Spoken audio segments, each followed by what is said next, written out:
Salut tout le monde, bon, ce soir on va faire une petite fonction pour avoir les caractéristiques d'une sphère. Donc on va calculer la surface et le volume d'une sphère d'un rayon quelconque. Donc si vous avez vu les petites vidéos de présentation que j'ai faites avant celle-ci, ce sera pas très compliqué. Bon, même là ce sera assez simple. On va faire ça rapidement. Donc application Synote. C'est là-dedans qu'on tape notre fonction. J'avais présenté sur le petit tuto précédent. Donc là vous faites votre fonction. Donc là ce sera pour un volume d'une sphère. Donc on va demander deux résultats. On demandera d'une part la surface et d'autre part le volume. Donc ça nous donnera deux résultats et on appellera la fonction sphère. Ensuite, comme variable R, donc ce sera notre rayon, donc A. Donc ça, ce sera un des deux résultats que nous donnera notre fonction sphère. Donc égale 4 fois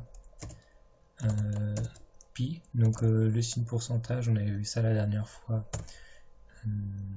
Ça permet d'avoir pi fois r fois r. Ensuite, point virgule.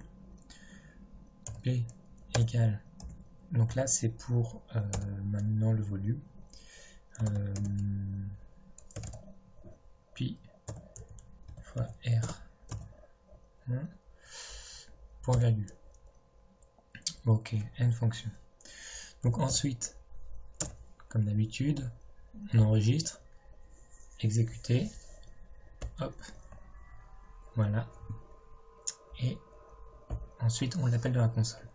Donc quand on va appeler, il faudra bien qu'on précise la surface et le volume, enfin qu'on précise ce qu'on demande, parce que si je tape juste sphère et je mets 4, je vais entrer, là j'aurai qu'un résultat. Et ce résultat en fait c'est la surface, donc ça n'en met qu'un.